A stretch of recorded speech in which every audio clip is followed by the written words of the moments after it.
Car से निकलते ही नताशा ने तान्या की तरफ देखा, जो अभी अभी कार से बाहर निकल रही थी। एक दूसरे को देखते ही वे दोनों रोते हुए भागकर एक दूसरे के गले लगीं। दूसरी तरफ से निकलते बिना और तरुण की नज़र एक दूसरे पर पड़ी और वह दोनों नताशा और तान्या की तरफ देखकर मुस्कुरा दिए।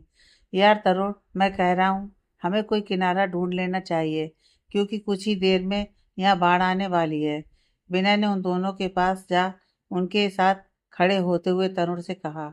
यह तो सच कहा तुमने विनय, मुझे तो डर लग रहा था कहीं कार पर ही बाढ़ ना आ जाए। शुक्र है हम कार से बाहर तो आ गए हैं। तरुण ने भी इस बार कुछ चिढ़ाने वाले अंदाज में नताशा को देखकर कहा। तरुण के कहने पर नताशा के साथ तान्या ने भी घूरकर तरुण को देखा। अब बाहर ही रहना है या अंदर भी जाना है? अभी अभी अपनी कार से बाहर आए मनीष और रितिका उनके पास आते हुए बोले। हम तो कब से अंदर जाने के लिए रेडी खड़े हैं दीदी, पर आपकी ये बहन का सहेली मिलाप खत्म हो तब ना। तरुण ने तान्या के सर पर हल्की चपत लगाते हुए कहा, तो वह एक बार फिर गुस्से से उसे घूरी। तरुण, मनीष ने उसे आंखें दिखाईं। सॉरी सर, उसने अदब से कहा। मनीष ने नताशा और तान्या को अपने हाथों से चलने का इशारा किया, जिसे समझ वे उसके पीछे चलने लगी और बाकी सब भी। अंदर हॉल पर सभी बैठे थे। जैसे ही सभी वहां पहुंचे, नताशा को देख परिधि की आंखें भर आईं और वह पास खड़े अशोक के सीने पर सर रखकर फपक कर रो पड़ी। मेरी बच्ची। जैसे ही नताशा उसके सामने आकर खड़ी हुई, परिधि झट से उसे अपने गले लगा ली। वहीं अशोक ने उसके सर को सहलाया, पर नताशा नासमझी से बस सब कुछ देख रही थी। हम समझते हैं तुम्हारे लिए कुछ भी अपनाना आसान नहीं है, पर यही सच है कि तुम मम्मी और पापा की सगी बेटी हो। कुछ वक्त बाद जब सभी बैठे और परिधि जी भी कुछ संभल गईं, तब दिव्यांश ने नताशा के सर पर हाथ रखकर सारी सच्चाई बताई। सबको सुनकर नताशा की आंखें भर आई थी। इतना बड़ा परिवार था उसका, पर अपनी जिंदगी के 21 साल उसने अकेले बिताए। इस वक्त उसे कुछ भी समझ में नहीं आ रहा था। अचानक से जिंदगी में इतने रिश्ते आ गए थे कि उन्हें समझना और अपनाना आसान नहीं था। इतने सालों तक किसी और को माँ मानकर जिया है उसने, और कैसे एक पल में किसी और को माँ मान ले। ज़्यादा सोचने की ज़रूरत नहीं है, धीरे धीरे सब कुछ समझ आएगा। फिर अपनों का प्यार ऐसा होता है कि हर बात भुला देता है। इनके बीच रहोगी तो इन्हें समझ पाओगी और अपना भी पाओगी। तुम्हारे रिश्ते तुम्हें जीवन में वापस मिले हैं। इन्हें लेकर ज़्यादा सोचने की ज़रूरत नहीं है। बस इन रिश्तों को जीने की कोशिश करो। फिर हम तो है तुम्हारे साथ, आपकी बड़ी बहन। अब बहन मानो या भाभी, ये तुम्हारी पसंद है। उसे उलझन में डूबा हुआ देख वेदांशी ने उसकी हथेली को जानते हुए कहा। मैं तेरे लिए बहुत खुश हूँ नताशा। सच में सब कुछ सुनकर मुझे हमेशा ही शक होता था कि वह तुम्हारी अम्मा है या नहीं, और आज सच्चाई जानकर, यार, हम तो रिलेटिव निकले, और क्या चाहिए। तान्या नताशा के गले पर झूलते हुए बोली, जिस पर नताशा फीका सा मुस्कुराई। अभी तुम सब आराम करो बच्चों, ज़्यादा सोचने की ज़रूरत नहीं है। इतनी बड़ी बात को एक ही बार में आसानी से नहीं अपनाया जा सकता, इसलिए उसे समय दो। दादी ने नताशा के सर को सहलाते हुए कहा, तो सभी उनकी बात पर सहमत नजर आए। क्या सोच रहे हैं दिव्य जी? अपनी बालकनी पर गहरी सोच में खड़े दिव्यांश के पास खड़े होते हुए वेदांशी ने पूछा। तो दिव्य का ध्यान भी उसकी तरफ गया, जो उसे ही ध्यान से देख रही थी। वह नामे अपनी गर्दन हिलाया और उसे अपने करीब कर उस पर अपनी बाहें लपेट वापस आसमान की तरफ देखने लगा। बताया नहीं आपने कि आप क्या सोच रहे हैं? वेदांशी उसकी बाहों पर अपनी हथेली रखते हुए पूछी। मुझे नहीं पता मेरी जिंदगी कैसी होती अगर मम्मी पापा नहीं होते। उनकी होने की वजह से मैं यहाँ हूँ, पर इस प्यार का हकदार मैं नहीं, नताशा रही है। उसके न रहने से उसके हिस्से का प्यार मुझे मिला, पर अब जब मुझे खुशी है कि माँ को वह वापस मिली, पर वह अपनी बात आधी अधूरी छोड़कर चुप हो गया। वेदांशी मुस्कुराते हुए अपनी कमर पर से उसके हाथों की पकड़ को कम की और उसकी तरफ पलटकर उसके चेहरे को अपने हाथों में भर ली। जितना हमने आपके बारे में सुना था कि आप बचपन से ही अपनी चीज़ों को लेकर बहुत पजेसिव रहते थे, आज देख भी रहे हैं। कोई अपनी ही बहन से जलता है, पर यहाँ तो हमें बहुत ज़्यादा जलन की बदबू आ रही है। वेद प्लीज, वेदांशी के कहने पर दिव्यांश ने मुंह बनाते हुए कहा। माता पिता का प्यार कभी नहीं बढ़ता, आपके लिए उनका प्यार वही रहेगा जो हमेशा रहता है, और नताशा को उसके हिस्से का प्यार। मैं उनकी सगी औलाद नहीं हूँ बेद, यह जानते हुए भी तुम यही कहोगी? सगी औलाद नहीं, पर सगी औलाद से बढ़कर हैं आप। सब कुछ जानती हो पर बताती क्यों नहीं? तो हमारे जवाब से कोई फर्क नहीं पड़ेगा। ना फर्क पड़े, पर सब जानने का हक तो मैं रखता हूँ ना। जिस तरह सबको सब कुछ पता है, क्या मुझे? क्यों मेरी जिंदगी मेरे लिए एक पहेली बन गई है? क्यों मैं अपने माता पिता को नहीं जान पाता? कौन थे वह, कैसे थे? क्या मुझे इस तरह अकेला छोड़ गए? क्या कोई नहीं मेरा अपना? आपके अपने ही तो सब हैं। और आज ये सवाल क्यों? आज नताशा को सबके साथ देखा तो लगा कि काश मुझे भी। दिव्य जी, मुझे नहीं पता मम्मी पापा ने कितना आपके अकेलेपन को कम किया है, पर क्या मेरे होने पर भी आपको ये अकेलापन महसूस होता है? वेदांशी के पूछने पर दिव्य मुस्कुराया और नामे अपनी गर्दन हिला दी। मैं अपने सवालों के जवाब जरूर चाहता हूँ वेद, पर इसका मतलब यह नहीं कि तुम्हारा साथ मुझे अकेलापन महसूस करवाता हो। तो बस पुरानी बातों को सोचना छोड़कर इस साथ को जी लीजिए। वह उसके सीने पर सर रखती हुई बोली। क्या तुम मुझे कभी नहीं बताओगी कि मेरे माता पिता कैसे थे? मैं उस वक्त आपके साथ रहूंगी दीदी जी, आपके संभालने के लिए, जिस दिन ये बातें आपके सामने आएंगी। दिव्य ने उस पर अपनी बाजुओं के कसाव को बढ़ा दिया और उसके सर को चूमते हुए अपनी आंखें बंद कर लीं। बड़ी बहू, इस बार की पूजा भव्य रूप से होगी। आखिर हमारे घर की बेटी हमारे घर लौट आई है। नाश्ते के बाद डाइनिंग टेबल पर मौजूद सभी की ओर देखते हुए परिधि जी से कहा, माँ, मुझे आपसे कुछ बात करना है। वह दरअसल बात यह है। कहो बड़ी बहू। परिधि जी को हिचकते हुए देख बीड़ा जी ने गंभीर नजरों से उसे देखा। माँ, क्या इस बार की पूजा में दिव्य? परिधि की बात को बीड़ा जी ने तेज आवाज में काटा। घर की पूजा में घर के सदस्य ही रहे तो अच्छा लगता है। मुझे नहीं मालूम कि अशोक और तुम इस पूजा को किस औचित्य से रखते हो, पर जो वजह अशोक ने मुझे बताई, इस पूजा का एक विशेष कारण घर की शांति है। पर इस घर में अशांति की मुख्य वजह यही है, न जाने किस कुल किस खानदान। माँ, वह मेरा बेटा है। मेरे कुल मेरे खानदान का है ना? अशोक जी कुछ गुस्से से अपनी जगह से खड़े हो गए। कहने से नहीं होता, न जाने किसका खून इसकी रगों में है। बड़ी बहू ने अपना बच्चा खोया था और इस लड़के को अपनी गोद में लेकर वह मुस्कुराने लगी थी। सिर्फ इसी वजह से हमने इस लड़के को यहाँ रहने दिया। इसके अलावा इस लड़के का हमारे परिवार से कोई संबंध नहीं है। मीरा जी भी तेज आवाज में गरजी। संबंध तो है माँ, बहुत गहरा संबंध है।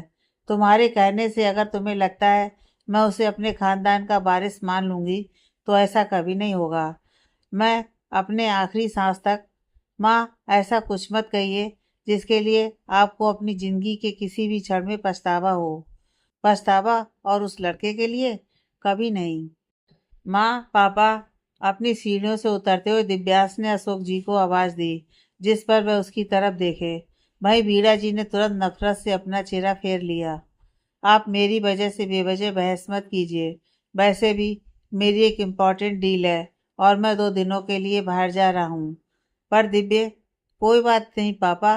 वैसे भी मैं आज तक इस पूजा में शामिल नहीं रहा, इस घर में मौजूद रहते हुए भी। फिर अब तो मैं बाहर रहता हूँ, कोई फर्क नहीं पड़ता। दिव्यांश ने हल्की मुस्कुराहट के साथ कहा। वेदांशी उसका चेहरा देखती रही, जहाँ तकलीफ साफ दिखाई दे रहा था। अपनों के बीच रहते हुए भी उसे अपना नहीं माना गया। वह जब से यहाँ आई थी, देखी थी दिव्यांश का सबसे अलग रहना। कभी उसे डाइनिंग टेबल पर सबके साथ खाना खाते हुए वेदांशी ने नहीं देखा, क्योंकि दादी को नहीं पसंद था कि दिव्यांश उन सबके बीच बैठे। जिस रसोई में वेदांशी को जाने के लिए कभी मना नहीं किया जाता, उस रसोई की चौखट को दिव्यांश ने अभी तक छुआ नहीं था। इससे भी बड़ी बात थी, जो दिव्यांश को मालूम नहीं था, कि रसोई में उसका बर्तन भी अलग है। आप इस तरह पूजा पर जरूर बैठेंगे दिव्य जी? दिव्यांश, जो वहां से निकलने के लिए आगे बढ़ गया था, वह वेदांशी की आवाज पर रुककर उसकी तरफ देखा, जो गंभीर नजरों से परिधि जी और अशोक जी को देख रही थी। आओ विनय, बैठो। अपना नाश्ता खत्म कर सोफे पर बैठे रितिका और मुकेश को आकर जब नौकर ने बताया कि बाहर विनय आया हुआ है, तो मुकेश ने उसे अंदर भेजने के लिए कह दिया, जिस पर कुछ देर में बिना उसके सामने था। सर, आपने बुलाया था? बिना उसके सामने आकर खड़ा हो गया। हाँ भाई, बुलाया था, कुछ जरूरी काम है तुमसे। मुकेश ने अखबार समेटते हुए उसे सामने रखे टेबल के किनारे रखा और विनय को बैठने का इशारा किया। जी सर, बताइए, विनय ने मुस्कुराते हुए पूछा। दरअसल हमें तान्या के लिए एक लड़का पसंद आया है, बस उसी के बारे में कुछ छानबीन करनी है। अब यह काम आपसे बेहतर कौन कर सकता है, इसलिए आपको बुलाया। मुकेश ने उसके चेहरे से अपनी नज़र हटाए बिना अपने दोनों हाथों को रगड़ते हुए कहा। जी। बिना का दिल धक से रह गया। यह बात उसके चेहरे पर भी जाहिर हुई। अरे भाई, तुम शॉक्ड क्यों हो गए? मुकेश अपनी मुस्कुराहट दबाते हुए पूछा। नहीं सर, अभी तो वह बहुत छोटी है। अभी मतलब इतनी जल्दी? लड़कियों को बड़े होते देर नहीं लगता, और अच्छा रिश्ता है, बात डालकर रखने में क्या है। बाकी अगर सब कुछ तय हो जाता है तो हम 1-2 साल रुककर शादी कर देंगे। पर सर, मैम, मेरा मतलब तान्या मैम, आप एक बार उनसे पूछ लीजिए। हो सकता है वह किसी और को, मतलब मैं यह नहीं कह रहा, पर हो सकता है वह किसी को पसंद करती हो। और ऐसा भी हो सकता है मैम अभी शादी नहीं करना चाहती हो। बिना झिझकते हुए अपनी बात रखा। मैंने उससे पूछ कर ये तय किया है। कितने सारे लड़कों की तस्वीर में से कल रात एक तस्वीर लाकर उसने उसके लिए हाँ कहा। अब मैडम का मन बदले उससे पहले सब कुछ तय कर लेना चाहिए, है ना रितिका? मुकेश ने अपने पास बैठी रितिका को देखकर पूछा, तो वह भी मुस्कुरा दी। सर, आप मुझे तस्वीर दे दीजिए, मैं उसके बारे में सब कुछ पता कर शाम तक बताता हूँ। खुद के दर्द को छुपा बिना अपनी जगह पर खड़े होते हुए बोला। तस्वीर? हाँ, वो तस्वीर, वो तान्या के पास है। तुम उसके कमरे पर जाकर उससे ले लो। हमें अभी मित्तल हाउस जाना है, हमें देर हो रही है। मुकेश यह कहकर अपनी जगह से खड़े हो रितिका को भी सहारा देकर उठाते हुए विनय को एक बार फिर तान्या के कमरे की तरफ जाने का इशारा किया और खुद बाहर की तरफ निकल गए। कितना अजीब होता है ये इश्क भी। हमेशा तुम्हें खोने का डर मुझे तुम्हारे पास आने नहीं दिया। अब कल जब तुम पास आने की कोशिश की तो देखो मेरी किस्मत ने तुम्हें मुझसे दूर भेजने के लिए रास्ता बना दिया। खैर, अपनी किस्मत पर तो मुझे कभी भरोसा रहा ही नहीं। हमेशा ये अकेलापन ही मेरी किस्मत में रहा। न अपनी माँ को जाना, न अपने पिता को। अनाथ आश्रम में खुद को देखते हुए आज यहाँ पहुँचा। तुम्हें देखकर पहली बार किसी चीज की ख्वाहिश की थी, पर शायद इन आंखों को ऐसे रंगीन सपनों की इजाजत नहीं है। बिना खुद से बोला और आंखें को कोरों पर जमा हो चुकी नमी को अपने अंगूठे से पोंछ तान्या के कमरे की तरफ बढ़ गया। आप इस पूजा पर जरूर बैठेंगे दिव्य जी। दिव्यांश, जो वहां से निकलने के लिए आगे बढ़ गया था, वह वेदांशी की आवाज पर रुककर उसकी तरफ देखा, जो गंभीर नजरों से परिधि जी और अशोक जी को देख रही थी। तो मेरी बात को काटोगी, जिसकी बात को आज तक उसके खुद के बच्चों ने काटने की जरूरत नहीं की। वीणा जी इस बार गुस्से से वेदांशी को देख बोली। हम किसी की बात नहीं काट रहे दादी। जिसका जो अधिकार है वह उसे मिलना चाहिए, और इस पूजा में बैठने का पूरा अधिकार रखते हैं दिव्य जी। पूजा मेरे बच्चों ने रखी है, और इसका कितना अधिकार है यह तय करने वाली तुम कौन होती हो? पूजा आपके बच्चों ने रखी है, पर किस वजह से? इस पूजा को रखने की असली वजह क्या है? क्या कभी आपने जानने की कोशिश की? क्या मतलब, इस पूजा की असली वजह क्या है? हम नहीं जानते? घर की शांति के लिए पूजा होता है। बीड़ा जी का गुस्सा तेज हो गया था और वह उतनी ही ऊंची आवाज में बोली। सच में आपको लगता है यही वजह होगी? फिर तो इस पूजा को रखने का कोई औचित्य ही नहीं रहा, क्योंकि इस घर में तो वैसे भी शांति रहती है। सच कहा तुमने, शांति रहती है, पर लगता है हमने तुम्हें इस घर के सदस्य के रूप में अपनाकर बहुत गलत किया, क्योंकि इस घर की शांति को खत्म करने के लिए तुम जो आ गई। अगर हमारी बात रखने से शांति खत्म होती है तो हो, मगर इस बार तो यह पूजा तभी होगी जब दिव्य जी इस पूजा में शामिल होंगे। अगर वह इस पूजा में शामिल होगा तो ना ही मैं इस पूजा पर मौजूद रहूंगी और ना ही मेरे दोनों बेटे और उनका परिवार। वेद, इस बात को यहीं खत्म करो। बेवजह बात को मत बढ़ाओ। दोनों के बीच बढ़ते बहस को देख दिव्यांश ने वेदांशी को टोका। बात बात तो अब खत्म करनी ही होगी ना दिव्य जी। इस पूजा में अगर दादी शामिल नहीं रही तब भी चलेगा। पापा जी मम्मी जी शामिल नहीं होंगे तो भी ज़्यादा फर्क नहीं पड़ेगा।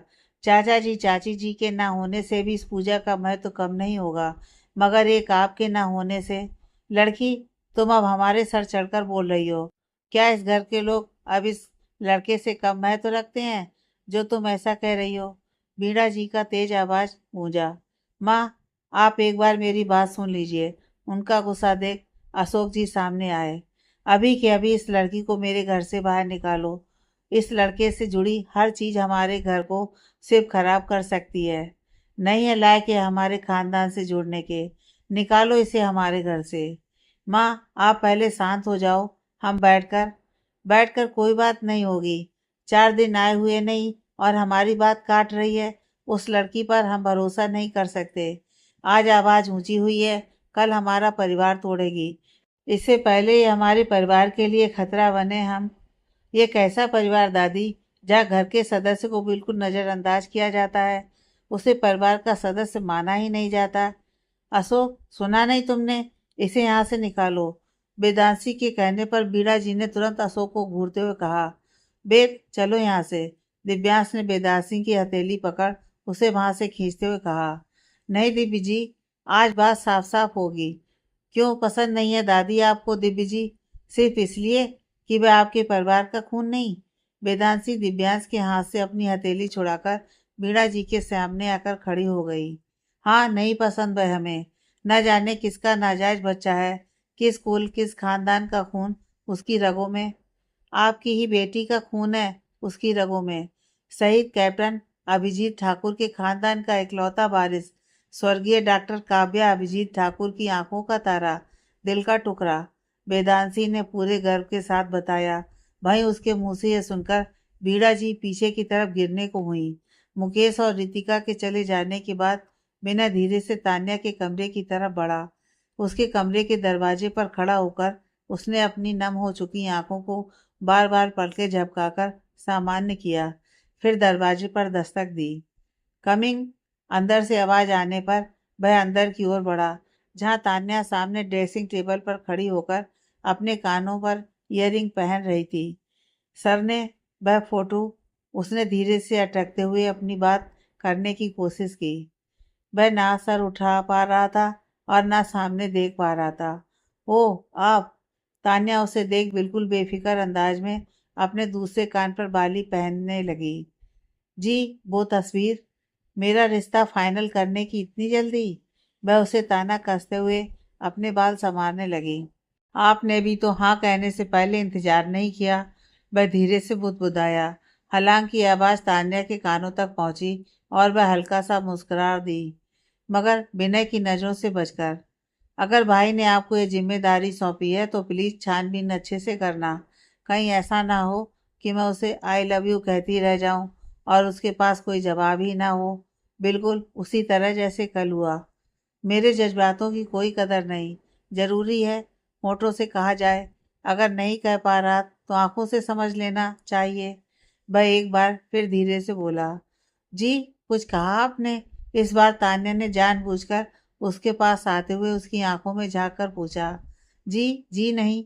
वह आप मुझे तस्वीर दे दीजिए। बिना ने अपनी नजर चुरा ली। वह ड्रेसिंग पर है, आप ले लीजिए। वह उसके सामने से हट गई और बिना ड्रेसिंग की तरफ बढ़ गया, जहां सामने ड्रेसिंग पर लिफाफे में तस्वीर रखी थी। तान्या हाथ बांधे उसे देखने लगी। वहीं उस लिफाफे को उठाकर विनय ने उस तस्वीर को देखने के लिए अपने कांपते हाथों से उस लिफाफे को खोला। खुलते लिफाफे से तस्वीर पर नजर पड़ते ही उसने कसकर अपनी आंखें मींची। आंखों में ठहरी नमी आंसू बनकर गाल पर बह आया और वह सर झुका, अपना चेहरा अपने दोनों हाथों से छुपा, फपक कर रो पड़ा। इतना भी बुरा नहीं दिखता कि आप उसे देखकर रोने लगो। तान्या ने धीरे से पीछे से उसे अपने बाहों में भर उसके हाथों को पकड़ी तस्वीर पर नजर टिकाते हुए बोली। कुछ भी नहीं मेरे पास। ऐसे में तुम्हें खोना, यूं लगा कोई मेरी जिंदगी है मुझसे छीन रहा है। वह पलटकर तान्या को अपनी मजबूत बाहों के घेरे में ले लिया। कोई आपसे आपकी जिंदगी ना छीने, इसलिए आपका रास्ता आसान बनाया है। आप तो कुछ कहने से रहे, इसलिए सोचा क्यों ना मैं अपने भाई को ही अपने दिल की बात बता दूं, ताकि वो आपको और मुझे जोड़ सकें। तान्या हल्का मुस्कुराकर उसके चेहरे को देख अपनी उंगली से उसकी नाक को छूते हुए बोली, आई एम सॉरी। बिना ने उससे अलग हो अपना सिर झुकाते हुए कहा, मैंने आई लव यू कहा था और आप इसका जवाब सॉरी से दे रहे हैं। इसका मतलब मैं क्या समझूं? तान्या, प्यार अलग बात है, पर अभी आप सब कुछ समझने के लिए छोटी हैं। मैं सर से बात करता हूँ। और क्या बात करेंगे आप? प्यार से जिंदगी नहीं चलती।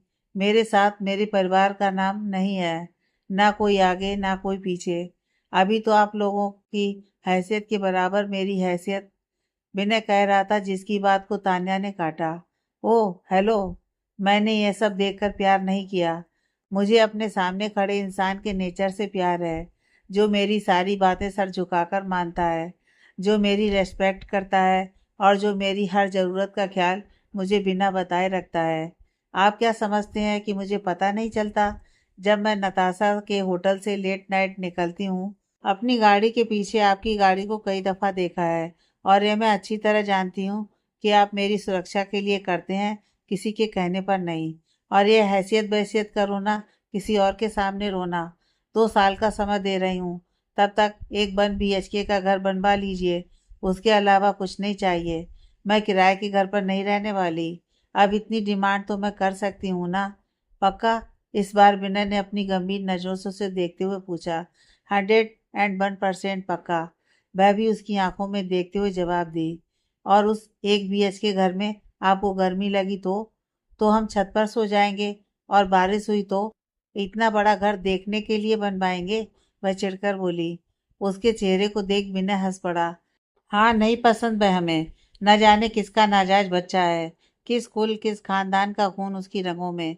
बीना जी गुस्से से चीखते हुए बोली, जिसकी बात को काटते हुए वेदांशी की आवाज़ उस हॉल में गूंजी। किसी का नाजायज बच्चा नहीं है वे। आपकी ही बेटी का खून उनकी रगों में है। शहीद कैप्टन अभिजीत ठाकुर के खानदान का इकलौता वारिस है। स्वर्गीय डॉक्टर काव्या अभिजीत ठाकुर की आंखों का तारा, दिल का टुकड़ा। वेदांशी ने पूरे गर्व के साथ बताया। वहीं उसके मुंह से यह सुनकर मीरा जी पीछे की तरफ गिरने को हुई, जिसे अशोक जी ने संभाला और कसकर अपनी आंखें बंद कर लीं। हाँ दादी, उस काव्या मित्तल की बेटे हैं दिव्यांश जी, जिन्हें शादी के बाद आपने एक नज़र नहीं देखा। जा चुकी हैं वो इस दुनिया से। आपकी बेटी कब की विदा हो चुकी है इस दुनिया से, जिसका आपको अंदाजा भी नहीं। जिस बेटी को आपने उसकी पसंद से शादी करने पर मरा हुआ मान लिया, कल उसी बेटी और उसके पति का श्राद्ध है। जिस बेटी के मरने से पहले ही आप लोगों ने उनसे सारे रिश्ते खत्म कर दिए, उन्हें मार दिया, कल आपकी उस बेटी की आत्मा की शांति के लिए यह पूजा रखी जाती है। जिस लड़के को किसी का गंदा खून समझ आप उससे मुंह फेरती रहीं, उसकी रगों में आपकी बेटी का ही खून बह रहा है। नाजायज औलाद नहीं है किसी की वो। इस देश के लिए अपनी जान की कुर्बानी दे चुके कैप्टन अभिजीत ठाकुर के इकलौते बेटे हैं वे। वेदांशी कहते कहते तेज सांस लेने लगी। उसकी आंखें आंसुओं से भर गई। आंसू तो सबकी आंखों में आ गए थे, पर मीणा जी, वह तो यह सुन अपनी जगह पर जम गई। दिव्यांश के लिए भी एक झटके से कम नहीं था कि वह अशोक जी की बहन का बेटा था। उसका मतलब वेदांशी सही कहती थी कि वह अपने परिवार के बीच है।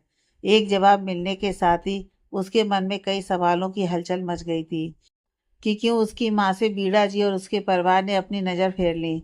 क्यों अशोक जी अब तक सच नहीं बता पाए।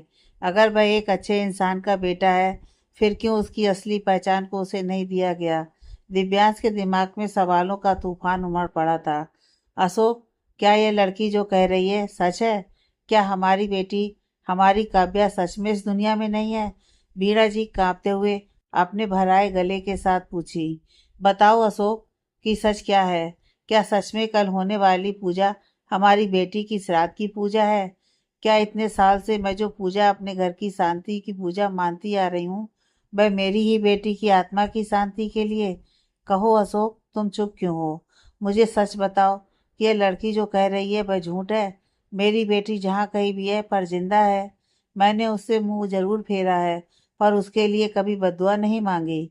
दिल ही दिल में उसकी लंबी उम्र की और उसकी खुशियों भरे संसार की प्रार्थना करती हूँ मैं ईश्वर से क्या मेरी प्रार्थना बेअसर रही? बताओ अशोक, बताओ इस लड़की को कि एक माँ अपने बच्चों से दूर होते हुए भी उसकी सांसों को महसूस कर सकती है। अगर काव्या को कुछ हुआ होता तो मुझे एहसास होता। बताओ इसे कि यह जो कह रही है वह सच नहीं है। मेरी बेटी जिंदा है। वह जिसके बारे में ये कह रही है वह कोई और है। बताओ अशोक, तुम चुप क्यों हो? बीड़ा जी ने अशोक जी को झंझोड़ते हुए कहा। अशोक जी उनकी बात पर सर झुकाकर ना में अपनी गर्दन हिला दिए। मुझे माफ कर दीजिए माँ, पर वेदांशी जो कह रही है वह सच है। हमारी काव्या अब इस दुनिया में नहीं है। अशोक जी के मुंह से यह सुनकर बीड़ा जी खुद को ना संभालते हुए अपनी जगह पर दम से बैठ गईं। वेदांशी जो कह रही है वह सच है माँ। हमारी काव्या इस दुनिया में नहीं है। आज से 21 साल पहले ही छोड़कर जा चुकी है वह हमें। अशोक जी के कहते ही बीड़ा जी निर्जीव सी जमीन पर गिर पड़ी। दादी, अभी अभी वहां पहुंचे रितिका और मुकेश ने जब यह देखा तो रितिका दौड़कर बीड़ा जी को संभालती। मुकेश ने प्रश्न भरी नजरों से सभी की तरफ देखा, जहाँ सबकी आंखों में आंसू थे। अशोक जी, परिधि के साथ ही अशोक जी के छोटे भाई विनीत और उसकी पत्नी निशा को भी यह सच्चाई मालूम थी, पर आज तक उन्होंने ये बात सबके सामने नहीं आने दी। अशोक अपने बोझिल कदमों से जाकर सोफे पर बैठ गए। वहीं उनको संभालते हुए विनीत ने उनके कंधे पर हाथ रखा। पापा, अशोक की टूटी हालत देख वेदांश और मुकेश भी उनके पास पहुंचे। वह दिन हमारी जिंदगी का सबसे मनहूस दिन था जब बॉर्डर पर अटैक हुआ। वह एक ऐसा तूफान था जो हमसे बहुत कुछ छीन कर ले गया। माँ, अभिजीत की मौत के बाद काव्या का जाना, नताशा का लापता होना और महर की मौत। अशोक जी ने बहुत मुश्किल से वेदांशी की तरफ नजर उठाकर यह कहा तो वेदांशी की आंखें बड़ी बड़ी हो गईं। हाँ वेदांशी, उस दिन तूफान सिर्फ एक की जिंदगी में नहीं, बहुतों की जिंदगी में आया और सबकी जिंदगी को तनहा कर गया। मम्मा, वेदांशी अपना चेहरा छुपाकर रो पड़ी। परिधि जी उसे सीने से लगा उसका सर सहलाने लगी। अगर उस दिन मेहर नहीं होती तो शायद हम दिव्यांश को खो चुके होते।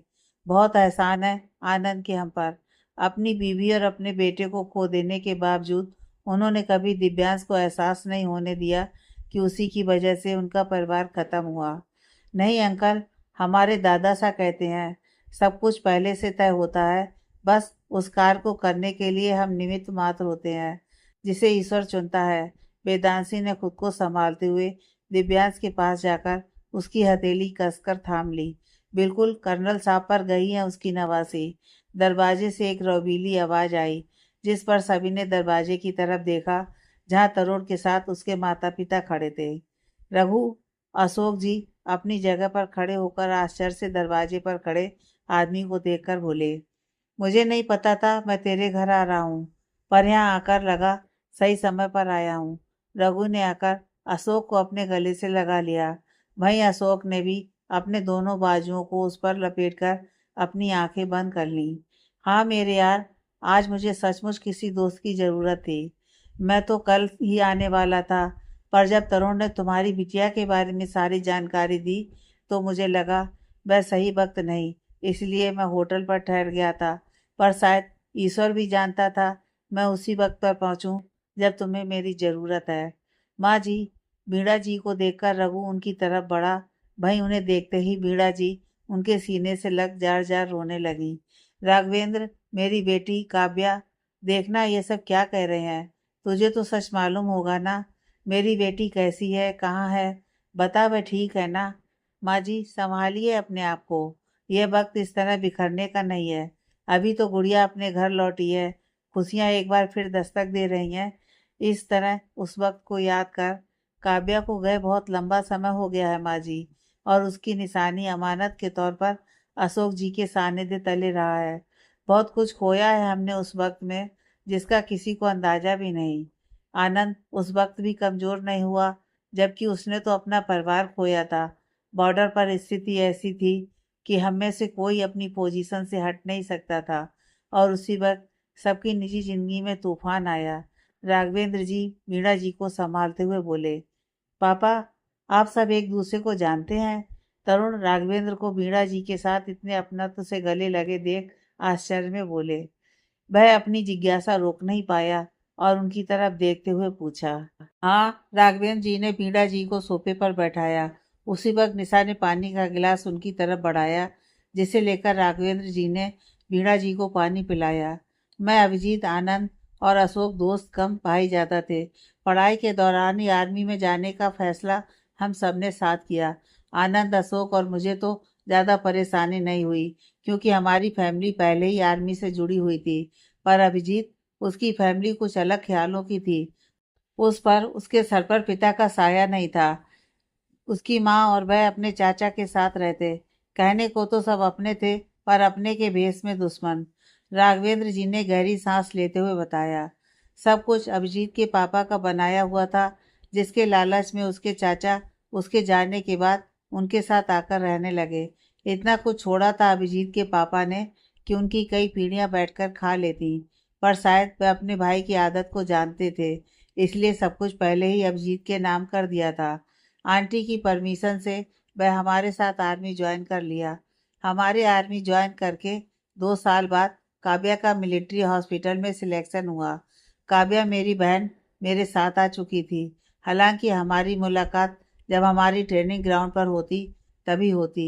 अशोक ने अपनी नम आंखों के साथ बताया। हमारी आर्मी ज्वाइन करने के बाद आनंद की मुलाकात महर से हुई थी, काव्या की सीनियर।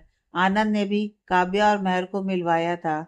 उसके बाद जब भी काव्या को किसी चीज़ की ज़रूरत होती है, महर उसके पास मौजूद होती, बिल्कुल एक बड़ी भाभी की तरह।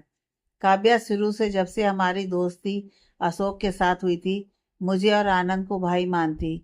अभिजीत को उसने ना कभी राखी बांधी और ना ही ऐसे मौके पर अभिजीत उसके सामने आता। हमने कभी ध्यान नहीं दिया था, पर काव्या का मिलिट्री हॉस्पिटल में रहते हुए अभिजीत के छुप छुप कर उससे मिलने जाने पर आखिरकार एक दिन हमने उसे पकड़ सब कुछ उसके मुंह से उगलवा लिया। सब कुछ सामान्य ही चल रहा था, जब तक हमें अशोक की शादी की खबर नहीं मिली। ये बात अशोक के लिए भी झटके से कम नहीं थी कि उसके हमारे साथ रहते हुए भी यहाँ उसकी शादी पक्की हो गई थी। काव्या के मिलिट्री हॉस्पिटल में रहते हुए अभिजीत के छुप छुप कर उससे मिलने जाने पर आखिरकार एक दिन हमने उसे पकड़ सब कुछ उसके मुंह से उगलवा लिया। कुछ झिझक अभिजीत को भी थी, क्योंकि काव्या अशोक की बहन थी, पर अशोक ये सुनकर खुश हुआ। आखिर अभिजीत जैसा लड़का हमारे सभी दोस्तों में सबसे समझदार था। वह जितना संजीदा उतना ही सादगी में ढला हुआ। और रही बात दिखने की, राघवेंद्र ने एक नज़र दिव्यांश की तरफ देखा। तुम अपने पापा से 19 ही हो। दिखने में तो वह ऐसा था कि वह जहाँ खड़ा होता लड़कियां उसे जरूर एक बार देखती। उस जमाने में भी जहाँ लड़कियां पहरे में होती, न जाने कितनी लड़कियां उसके पीछे पागल हुआ करती थी। पर न जाने हमारा वह गंभीर सा बंदा कब काव्या को अपना दिल दे बैठा। जिंदगी बेहद खूबसूरती से चल रही थी। हम सब अपनी ड्यूटी के बाद मैं और काव्या के साथ श्रीनगर की खूबसूरत वादियों में घूमने निकल जाया करते। अभिजीत और आनंद को देख हमें हमारी जिंदगी का हमेशा एक कमी का एहसास होता। मैं और अशोक अक्सर एक दूसरे को इस बात पर छेड़ भी दिया करते, पर हमारी जिंदगी में ना कोई थी और ना कोई आई। फिर हमारे पारिवारिक माहौल का भी हम पर बहुत असर था। न जाने काव्या को कैसे प्यार हो गया, जबकि मित्तल अंकल बहुत कड़क मिजाज के थे। इस घर में तो जात पात को लेकर बहुत ज़्यादा सख्त कानून था। घर की देरी से भी किसी को उसकी हैसियत और रुतबा देखकर अंदर आने नहीं दिया जाता था। काव्या का दिल इस तरह अभिजीत से लगना, हम तो वहाँ रहकर यह सब भूल चुके थे। पर झटका तब लगा जब हमें अशोक की शादी की खबर मिली। ये बात अशोक के लिए भी झटके से कम नहीं थी कि उसके वहाँ हमारे साथ रहते हुए भी यहाँ शादी पक्की हो गई थी, और खत में उसे एक शादी की तारीख बताते हुए उस तारीख पर छुट्टी लेकर आने का आदेश आया था। राघवेंद्र जी ने यह बताकर अशोक की तरफ देखा। इस खबर ने मेरे साथ साथ अभिजीत और काव्या को भी एक गहरे तनाव में डाल दिया था, क्योंकि जब लड़का होते हुए भी मुझे मेरी पसंद नहीं पूछी गई, फिर काव्या, उस पर अभिजीत के परिवार को पापा जानते थे। वो कभी उस परिवार में काव्या को शामिल नहीं करते। उन दोनों के रिश्ते की गहराई को मैं अपनी आंखों से देख चुका था। फिर अभिजीत में कोई कमी मुझे कभी नज़र भी नहीं आई। मेरी शादी पर मेरी पसंद न पूछने के फैसले ने मुझे अपने माता पिता के खिलाफ कर दिया था। और यह गुस्सा कहो या कुछ और, पर मैंने यहाँ आने से पहले ही अभिजीत और काव्या की शादी करवा दी ताकि कोई उन्हें अलग ना कर सके। मगर ये बात हमने सबसे छिपा कर रखी। यहाँ आने पर कुछ दिनों बाद ही परिधि मेरे जीवन में शामिल हो गई, एक पूरी तरह अनजान लड़की मेरे जीवन संगनी के रूप में। अशोक जी ने मुस्कुराकर परिधि को देखा। शायद मेरी किस्मत बहुत अच्छी थी, क्योंकि अगर मैं लव मैरिज भी करता तो मुझे इस तरह की हमसफ़र नहीं मिलती जैसा मेरे पिताजी ने मेरे लिए ढूंढा था। उनके जिस फैसले से मैं उनसे नाराज़ था, परिधि के व्यवहार ने कुछ दिनों में ही उस नाराज़गी को पूरी तरह ख़त्म कर दिया और मैं परिधि के साथ अपने जीवन में आगे बढ़ गया। परिधि को लेकर जब मैं श्रीनगर पहुंचा तो वहां जाकर उसे अभिजीत और काव्या की सच्चाई मालूम हो गई। वहीं जब अभिजीत और काव्या भी शादीशुदा थे, ऐसे में उनका जीवन भी आगे बढ़ गया। कुछ बेहद खुशनुमा वक्त बीता। इस समय में आनंद जहाँ मेहर के साथ सात फेरों में बन गया, वहीं राघवेंद्र के जीवन में भी मीनल आ गई थी। सबकी शादी के कुछ वक्त बाद ही सबकी पोस्टिंग अलग अलग जगह होने का ऑर्डर आ गया और इसी के साथ आया एक तूफान। काव्या प्रेग्नेंट हो गई थी। जिस शादी के बारे में हमने अब तक किसी को खबर नहीं लगने दी, अब उसे छुपाना नामुमकिन था। घर पर जैसे ही पता चला, घर में नफरत की एक लहर बही। अपनी ही बेटी दुश्मन लगने लगी थी पापा को। हम सबके मनाने का, मिन्नतों का कोई फर्क नहीं पड़ा उन्हें। उन्हें ना मानना था और ना माने। 2 महीने की प्रेग्नेंट थी मेरी बहन जब उसे इस घर से धक्के मारकर निकाल दिया गया था। पापा के लिए तो उनकी बेटी उसी वक्त मर गई जब उनके कानों में यह बात पहुंची। साथ ही घर वालों के लिए भी एक फायरिंग जारी हुआ कि जिसने भी उससे रिश्ता रखा उसके लिए पापा हमेशा के लिए मर जाएंगे। सबसे सख्त नियम मेरे लिए बनाया गया कि मैं अपनी किसी दोस्त से रिश्ता न रखूं। पापा ने खुद की कसम दी थी, उसकी बात न मानने का सवाल ही नहीं था। माँ से बात करने का कोई मतलब नहीं था, क्योंकि माँ पापा की बात को पत्थर की लकीर मानती और उनका स्वभाव भी पापा से अलग नहीं था। ऐसे में उनकी बात का विरोध करना, अलग जगह ड्यूटी ज्वाइन करना था, इसलिए हमें एक बहाना मिल गया था उन सबसे अलग होने का। एक दूसरे से अलग हुए हमें 3 साल हो गए थे। इस बीच मेरा कभी किसी से कोई कांटेक्ट नहीं है। 3 साल बाद मेरी ड्यूटी वापस श्रीनगर हुई और एक बार फिर मेरी मुलाकात आनंद और अभिजीत से हुई, जिनकी पोस्टिंग वहीं थी। दोस्ती दूरियों से ख़त्म नहीं होती। मैं कितना भी अपने यारों से मुंह फेर लूं, कभी दूर नहीं जा पाया। एक बार फिर वापस मिलने पर मैं अपने पिता की कसम भूल गया। वहां से मुलाकात होने पर मेरी मुलाकात 2 नन्हे सदस्यों से भी हुई। काव्य अभिजीत का बेटा दिव्यांश और आनंद और महर का बेटा आरुल। अशोक जी के बताने पर सभी वेदांशी को देखने लगे, क्योंकि अभी तक उसके मुंह से किसी ने उसके भाई के बारे में नहीं सुना था। वेदांशी ने कुछ न कहते हुए खामोशी अपनाए रखा और अशोक जी की बातों पर ध्यान लगाए रखी। अभिजीत और आनंद से ही मुझे पता चला था कि बहुत जल्द रघु की जिंदगी में भी खुशियां आने वाली हैं। मेरी शादी उन सबसे पहले हुई थी, उसके बावजूद मेरी जिंदगी में खुशी नहीं आई थी। दिव्यांश और आरुल दोनों से मिलकर परिधि अपनी कमी को शिद्दत से महसूस करती और उन दोनों पर अपनी ममता लुटाया करती। वे दोनों बच्चे भी परिधि से इस तरह जुड़ गए थे कि वे अब काव्या और महर से ज़्यादा परिधि के पास रहते। घर पर अब कभी काव्या का जिक्र भी नहीं होता। किसी को उसकी खबर नहीं थी, ना ही कोई जानने की कोशिश करता। कभी कभी विनीत छुप छुप कर रोया करता था। मैं जब भी घर पर रहता, कई दफ़ा उसे काव्या की तस्वीर को देख रोते हुए देखा था। मुझसे रहा नहीं गया तो मैंने उसे चुपके से काव्या के बारे में बताया। उसके कुछ दिनों बाद वह बिजनेस का बहाना कर काव्या से मिलने भी आया। सब कुछ अच्छा हो, यह होता कहाँ है। अगर खुशियाँ एक जगह ठहर जाएं तो लोगों को रिश्तों का एहसास ही ना हो। कभी कभी जो दिखता है वह सच नहीं होता और सच दिखाई ही नहीं देता। यहाँ आज कुछ सच्चाइयों से पर्दा उठ रहे हैं। अब तक जो बताया वह तो सामान्य था, पर अब जो मैं बताऊंगा वो। अशोक जी ने वेदांशी की तरफ देखकर कहा, तो वह अपनी पलकें झपका दी, जैसे वह सब सच जानती हो। अब सवाल तुम्हारे अस्तित्व पर उठेगा बेटा। हमारा अपना अस्तित्व है अंकल जी। हम पहले वेदांशी आनंद सिंह थे और अब वेदांशी दिव्यांश ठाकुर। कौन क्या मानता है और कौन क्या जानता है, इससे हमें कभी फर्क नहीं पड़ा। हमारे दादा साहब और दादी साहब ने हमें वही प्यार दिया जो हमारे हिस्से का था, और हमें वही अधिकार मिले थे जो उनकी नातिन होने के नाते हमें मिलते। दुनिया का काम है उंगली उठाना, मगर वे भूल जाते हैं जहाँ एक उंगली वे दूसरी की तरफ उठाते हैं, वहाँ उनकी खुद की 4 उंगलियां उनकी तरफ होती हैं।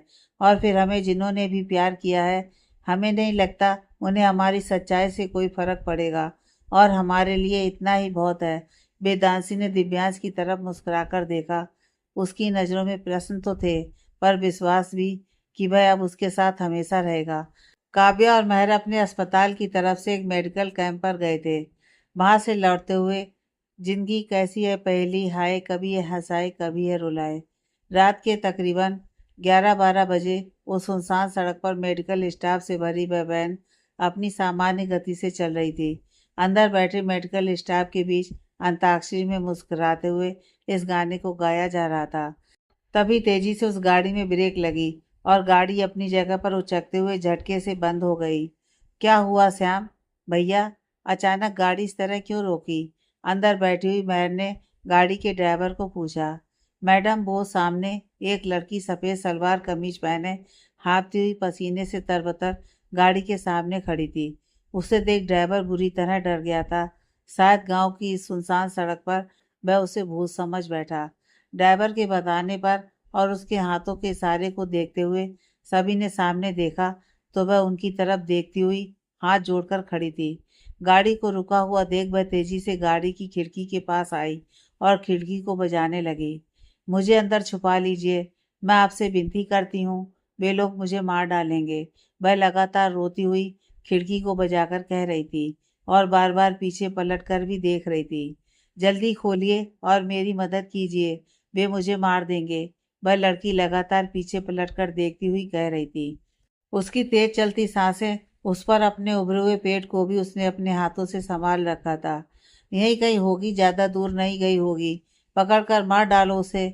उस दूर से शायद भीड़ की आवाज आ रही थी, जो उस गाड़ी में बैठे सभी को सुनाई दी, और देर न करते हुए उन्होंने दरवाजा खोलकर उस लड़की को अंदर बैठा लिया।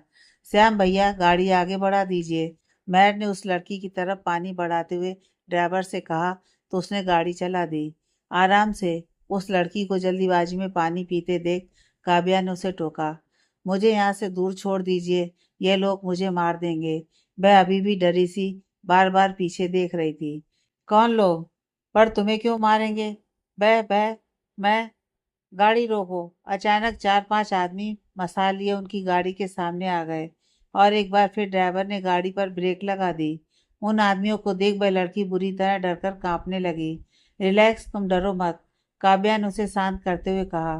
वह मुझे मार देंगे, मेरे बच्चे को। यह मेरा बच्चा है, ये किसी का गंदा खून नहीं है। मैंने कोई गलत काम नहीं किया है। वह उन लड़कों ने मेरे साथ, वह डरकर बुदबुदाई जा रही थी। जी, क्या परेशानी है?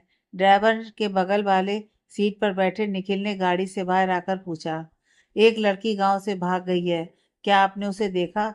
उन आदमियों ने गाड़ी पर नजर जमाए हुए ही पूछा। तब तक काव्या और महर ने उस लड़की को बीच में छुपा लिया था। हमने तो नहीं देखा, हम गाड़ी को देखना चाहेंगे। उनमें से 2 लड़के गाड़ी की तरफ बढ़ते हुए बोले। गाड़ी पर मेडिकल स्टाफ है, निखिल ने उनके सामने आते हुए कहा। तब तक अंदर बैठे 2 और लड़के बाहर आ गए थे। उन 2 लड़कों को देखने के बाद आगे बढ़ रहे लड़कों ने खिड़की की कांच से ही झांक कर अंदर देखा, जहां 5 लड़कियां बैठी थीं। मदन भैया यहाँ नहीं है, यह कहकर वे दोनों लड़के पलट गए। वहीं कार पर बैठी लड़कियों ने गहरी सांस ली। निखिल के सामने खड़े लड़कों ने उसके कंधे को थपथपाकर उसे जाने का इशारा किया। तीनों लड़के अंदर बैठकर तेजी से वहां से निकल गए। वहां से आगे बढ़ जाने पर निखिल ने इशारे से महर की तरफ देखकर पूछा, कहाँ है? महर और बाकी सबने अपने पैरों की तरफ देखा, जहां वह लड़की पूरी तरह सोई हुई थी। फिर उसे किसी तरह सहारा देकर उन लोगों ने मिलकर बैठाया। गाड़ी बहुत आगे बढ़ गई थी, और वह गांव जहां से वह लड़की उन्हें मिली थी, वह पीछे छूट गया था। फिर भी उस लड़की ने पीछे पलटकर देखना नहीं छोड़ा। अभी डर से कांप रही थी और बहुत मजबूती से महर के हाथों को पकड़े हुए थी।